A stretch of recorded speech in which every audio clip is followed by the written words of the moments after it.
Je suis Gilles Joseph Rose, la directrice du CAUE, donc du Conseil Architecture, d'Urbanisme et d'Environnement.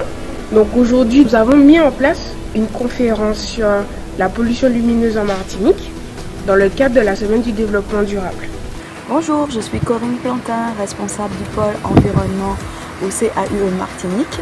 Je suis géographe et j'ai récemment animé une conférence sur la pollution lumineuse nocturne. Alors il existe deux types de pollution lumineuse, une diurne et une nocturne.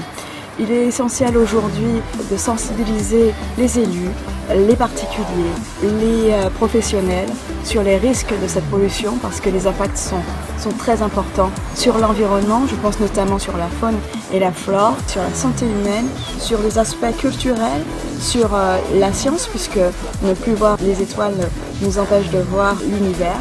Et puis sur également le porte-monnaie puisqu'il y a des gâchis de lumière et donc des gâchis d'argent. Cette question de pollution lumineuse, alors que nous sommes dans une population où, pour beaucoup de gens encore, plus de lumière, c'est plus de sécurité, c'est plus de développement, c'est mieux.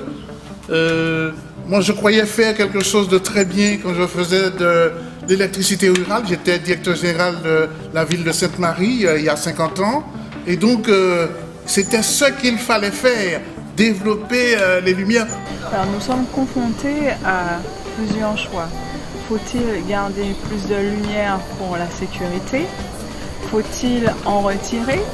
Donc là, vous pensez bien que c'est selon l'endroit où on se trouve, puisque ça dépend du niveau d'insécurité. Aujourd'hui, je m'entends dire que j'ai un peu pollué quand même l'environnement rural. Et ça, c'est dans un espace extrêmement court. Cet aspect psychologique, il faudrait peut-être le prendre en compte aussi au niveau de la population. De plus en plus, les élus font un effort pour l'éclairage public, qui est un petit peu plus éco-performant, mais il y a encore beaucoup de travail à faire.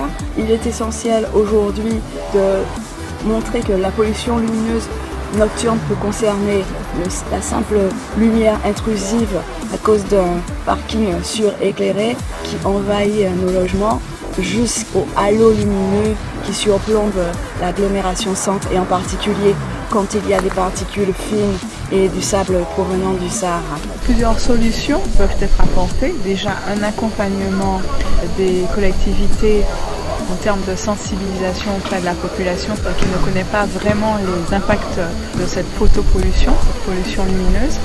Il y a aussi des solutions, on va dire, un peu plus techniques. J'étais très interpellée par tous les éléments qui portent, les informations qui portent sur les conséquences sur l'état de santé de l'humain.